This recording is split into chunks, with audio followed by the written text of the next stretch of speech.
Good morning students. आज के इस क्लास में हम 3 दिसंबर 2023 के लिए करंट अफेयर्स के एमसीक्यूज डिस्कस करेंगे। So let's begin.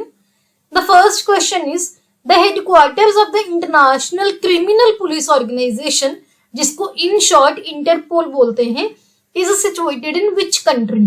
जो इंटरनेशनल क्रिमिनल पुलिस ऑर्गेनाइजेशन है, इसके हेडक्वार्टर्स कौन से देश में है?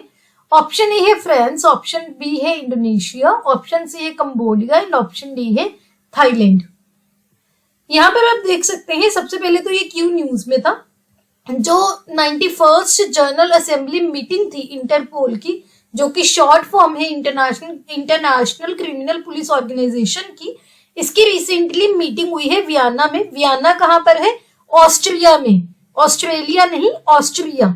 तो वियना में इसकी रिसेंटली मीटिंग हुई है और वहां पर 91st जनरल असेंबली में इसकी जो शताब्दी सेलिब्रेट की गई है, सेंटिनरी ईयर, यानी कि इसको 100 साल पूरे हो गए हैं इंटरपोल को बने हुए, क्योंकि जो इंटरपोल था वो 1923 में 1923 में बना था, तो 2023 में 100 साल पूरे हो गए हैं। इसका एम क्या था, क्यों बना था ये? जो पुलिस है उसको हेल्प करने के लिए कि सारे जो अलग अलग देशों की पुलिस है इकट्ठे काम करें, सो दैट दुनिया को एक सेफर प्लेस बनाया जाए। मेंबर नेशंस की अगर बात करें, 196 मेंबर कंट्रीज हैं, जिसमें इंडिया भी इंक्लूडेड है। जब किसी भी ऑर्गेनाइजेशन के नंबर ऑफ मेंबर्स ज्यादा हो, जो याद रखने इतने इजी नहीं है। अब जैसे 196 मेंबर्स आपको याद रखने की जरूरत नहीं है। आपको क्या याद रखना है कि इंडिया इसका मेंबर है, या फिर अगर कोई नया मेंबर बना है या कोई मेंबर ने क्विट किया है, वो चीजें अगर न्यूज में होती है, बस वो याद रखना है। अब बात करते हैं इसके हेडक्वार्टर्स की। हेडक्वार्टर्स इंटरपोल के फ्रांस के लियोन में। जो फ्रांस, अगर आपको इसमें क्वेश्चन में कंट्री ना भी पूछा जाए, सिंपल पूछ लिया जाए, तो आपको ऑप्शंस में लियोन भी दे सकते हैं। तो दोनों नाम याद रखने हैं। लियोन कौन से देश में है? फ्रांस में। तो इसका आंसर है option A, that is France. Next question is the Global Drought Snapshot 2023 has been released by। Global Drought Snapshot 2023 जो है किसके द्वारा रिलीज किया गया है? ऑप्शन ए है WHO, ऑप्शन बी है WTO, ऑप्शन सी है UNCCD एंड ऑप्शन डी है यूनिसेफ। आपके लिए एक चीज मैं बता दूं कि ऑप्शंस में अब यहाँ पे जैसे शॉर्ट फॉर्म्स बताई हुई हैं, फुल फॉर्म्स नहीं दी हुई, तो ये जरूरी नहीं होता कि हर बार फुल फॉर्म्स दी हो। फुल फॉर्म दी ऐसे भी आ सकता है, जैसे WHO की जगह लिखा हो वर्ल्ड हेल्थ ऑर्गेनाइजेशन, WTO की जगह लिखा हो वर्ल्ड ट्रेड ऑर्गेनाइजेशन, या फिर ऐसे भी इसके एब्रीविएशन भी आपको दे सकते हैं। तो आपको हर चीज पता होनी चाहिए। यहाँ पर आप देख सकते हैं ग्लोबल ड्रॉट स्नैपशॉट 2023 जो है रिसेंटली ये रिलीज किया गया है। किसके द्वारा?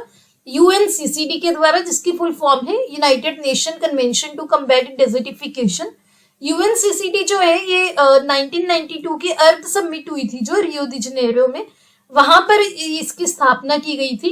वहां पर बेसिकली 3 कन्वेंशन ओरिजिनेटेड हुई थी। कौन कौन से? एक तो UNFCCC और दूसरा है UN convention on biological diversity CBD। तो ये तीनों को आपको ये भी पता होना चाहिए, 1992 अर्थ समिट में हुआ था।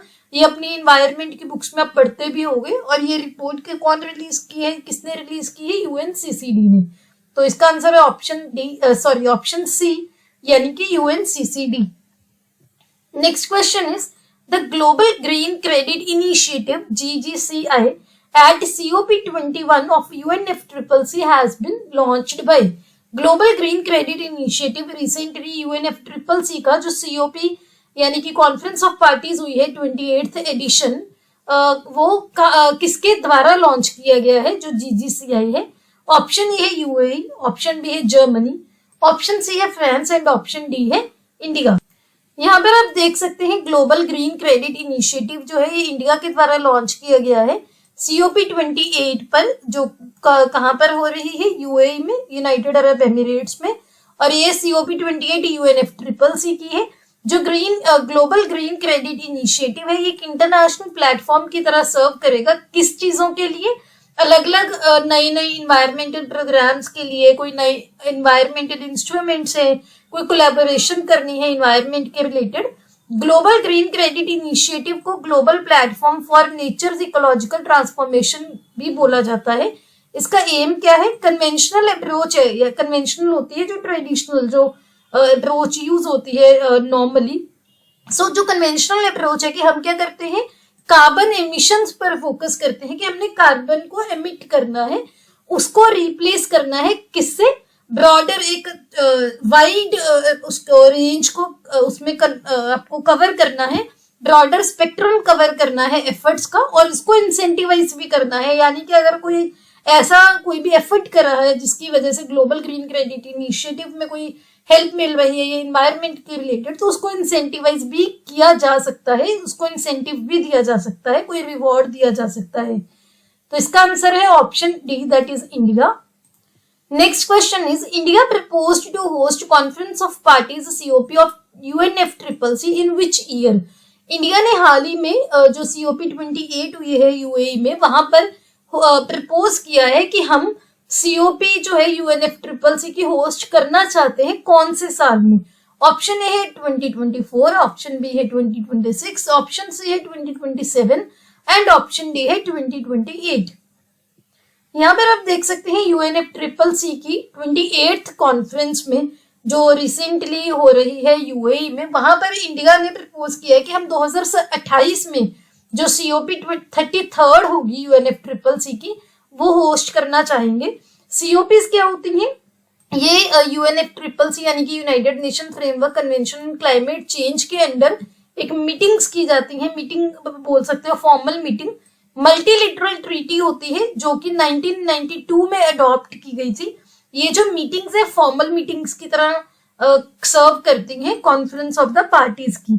COPs जो है काफी क्रूशियल है क्लाइमेट चेंज के अगेंस्ट जो भी काम कर रही हैं कंट्रीज, और यहाँ पर क्या है, अलग अलग देशों की सरकारें एक साथ आती है प्लेटफॉर्म में, जहां पर वो प्रोग्रेस, कितना हमने प्रोग्रेस किया है क्लाइमेट चेंज को एड्रेस करने के लिए, और आगे नेगोशिएट करते हैं बेस्ट वेज ढूंढने के लिए, और एक दूसरे के जो सर्कमस्टांसेस है कि क्या सिचुएशंस हैं उसको भी वो ध्यान में रख के आगे नेगोशिएट करते हैं। तो इसका आंसर है इसके अलावा आपको ये भी ध्यान रखना है कि जो UNFCCC है, United Nations Framework Convention on Climate Change, ये एक इंटरनेशनल एनवायरमेंटल ट्रीटी इसने इस्टेब्लिश की है to combat dangerous human interference with the climate system. और यहाँ पर क्या किया जाएगा कि जो ग्रीन हाउस गैस कंसेंट्रेशन है एटमॉस्फेयर में, उसको स्टेबलाइज करने के लिए, ये उसको स्टेबलाइज करके ये क्या करेगा, इन्वायरमेंट में क्लाइमेट सिस्टम को कंट्रोल करेगा कि डेंजरस जो भी ह्यूमन इंटरफेरेंस है क्लाइमेट सिस्टम के साथ, उसको हम कंट्रोल करें सो दैट एनवायरमेंट खराब ना हो। तो इसका आंसर है option D, that is 2028। Important question है, ध्यान में रखना है। Next question is the rank of India in the world digital competitiveness index 2023 is. World digital competitiveness index 2023 में इंडिया का कितना रैंक है? ऑप्शन ए है 19, ऑप्शन बी है 29, ऑप्शन सी है 39, ऑप्शन डी है 49। यहाँ पर आप देख सकते हैं वर्ल्ड डिजिटल कॉम्पिटिटिव इंडेक्स जो है ये international institute for management development के द्वारा रिलीज किया जाता है, ये आपको पता होना चाहिए। इस साल जो 2023 का वर्जन रिलीज किया गया है उसमें क्या है, अलग अलग देशों की रैंकिंग मेजर करनी है पूरी दुनिया में डिजिटल एनवायरनमेंट के फील्ड में। इंडिया की रैंकिंग की बात करें तो इंडिया 49th रैंक पर है डिजिटल कॉम्पिटिटिव इंडेक्स 2023 में, और इसी रैंक में फर्स्ट रैंक जो है वो किसकी है, USA की। तो ये आपको ध्यान रखना है। इसका आंसर है option D, that is 49। Next question is who has been chosen as global ambassadors for the Olympic TM friends. जो ओलंपिक TM फ्रेंड्स है उसके ग्लोबल एम्बेसडर्स जो है किसको चूज किया गया है? ऑप्शन ए है Sunil Chhetri and Mithali Raj, option B है Virat Kohli and Harmanpreet Kaur, option C है Neeraj Chopra and PV Sindhu, option D है मिन्हू एंड ली डोंग वुक। यहाँ पर आप देख सकते हैं कि जो ग्लोबल एम्बेसडर है ओलंपिक्स के लिए वो किनको जो है चूज किया गया है। एक तो है मिन्हू और एक K-ड्रामा स्टार है, K-ड्रामा जो कोरियन ड्रामाज होते हैं, ली डोंग वुक। इनकी दोनों की पिक्चर आप यहाँ पर देख सकते हो। ये ओलंपिक TM फ्रेंड्स के फर्स्ट ग्लोबल एम्बेसडर की तरह सर्व करेंगे। और जो 4th winter youth Olympic games है वो कहाँ पर हो रही है? रिपब्लिक ऑफ कोरिया के गैंगवन प्रोविंस में। तो दोनों पॉइंट्स आपको ध्यान रखने हैं। इसका आंसर है option D, that is Minho and Lee Dong Wook. Next question is the book Welcome to Paradise is authored by. Welcome to Paradise book जो है किसके द्वारा ऑथर की गई है, किसने लिखी है? ऑप्शन ए है गौरी खान, ऑप्शन बी है ट्विंकल खन्ना, ऑप्शन सी है Kajol Mukherjee and option D है प्राजक्ता कोहली। यहाँ पर आप देख सकते हैं ट्विंकल खन्ना जो कि अक्षय कुमार की वाइफ है, उन्होंने अपनी 4th बुक लॉन्च की है जिसका नाम है वेलकम टू पैराडाइज। इसकी आप कवर की पिक्चर देख सकते हो, यहाँ पर ट्विंकल खन्ना लिखा हुआ है यहाँ पर। इनसे पहले इनकी 3 बुक्स और आ चुकी हैं, कौन कौन सी? Mrs Funnybones, Pyjamas Are Forgiving and Legend of Lakshmi Prasad. तो ये नाम आपको पता होने चाहिए, कई बार पूछ सकते हैं। इसका आंसर है option B, that is Twinkle Khanna. Next question is the 33rd assembly of the International Maritime Organisation Council is being held eight.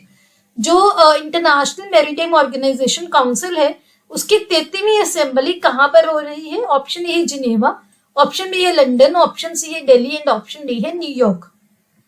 यहाँ पर आप देख सकते हैं 33rd असेंबली जो है इंटरनेशनल मैरीटाइम ऑर्गेनाइजेशन काउंसिल की, वो 27 नवंबर से 6 दिसंबर तक हो रही है। कहाँ पर?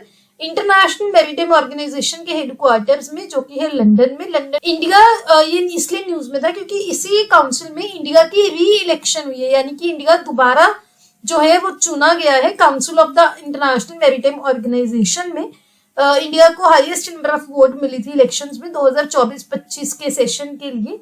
इंटरनेशनल मैरीटाइम ऑर्गेनाइजेशन की अगर बात करें 1948 में स्थापित हुआ था, जिनेवा कॉन्फ्रेंस के टाइम एक एग्रीमेंट के द्वारा बना था।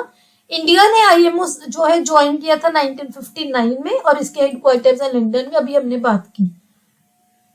तो यहाँ पर आप देख सकते हैं option B, that is London is answer. Next question is recently a cutting edge technology named Gajraj Suraksha has been launched by. Gajraj Suraksha नाम की कटिंग एज टेक्नोलॉजी जो है किसके द्वारा लॉन्च की गई है? ऑप्शन ए है wildlife institute of India, option B है इंडियन रेलवेज, ऑप्शन सी है Ministry of Environment Forest and Climate Change of India and option D है कर्नाटका स्टेट फॉरेस्ट डिपार्टमेंट। यहाँ पर आप देख सकते हैं गजराज सुरक्षा इंडियन रेलवेज ने इंट्रोड्यूस की है, कटिंग एज टेक्नोलॉजीज है। क्यों?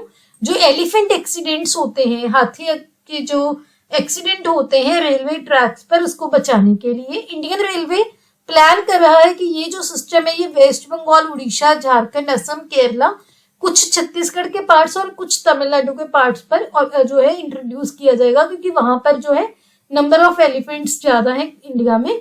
तो इसका आंसर है option B, that is Indian Railways. ऐसे एग्जांपल्स जो अपने क्वेश्चंस में आप कोट भी कर सकते हैं। Next question is Sandra Day O'Connor, the first women to serve as a justice और जुडिशरी जज on the Supreme Court of which country? Sandra Day O'Connor जो है ये पहली वुमेन जस्टिस थी सुप्रीम कोर्ट, किस देश की सुप्रीम कोर्ट में? ऑप्शन ए है यूएसए, ऑप्शन बी है ऑस्ट्रेलिया, ऑप्शन सी है इंडिया एंड ऑप्शन डी है कनाडा। यहाँ पर आप देख सकते हैं सेंड्रा डे ओकोनोर ये फर्स्ट वुमेन थी जो कि फर्स्ट वुमेन जस्टिस थी यूएसए की सुप्रीम कोर्ट में। शी पास्ड अवे रिसेंटली, इसलिए न्यूज में था। इनकी आप यहाँ पर पिक्चर देख सकते हैं। इसका आंसर है यूएसए। आपके लिए क्वेश्चन है कि इंडिया की जो फर्स्ट वुमेन जस्टिस थी सुप्रीम कोर्ट ऑफ इंडिया में, उनका क्या नाम है, वो आपको कमेंट सेक्शन में बताना है। ये हमारा सोशल मीडिया के यूजर नेम है, इनके लिंक आपको डिस्क्रिप्शन में मिल जाएंगे, आप हमें यहाँ पर ज्वाइन कर सकते हैं। अगर आपको ये वीडियो अच्छी लगी हो please hit the like button, अपने दोस्तों के साथ वीडियो को शेयर कीजिए। Don't forget to subscribe to my channel. See you tomorrow at 8 o'clock। Have a nice day.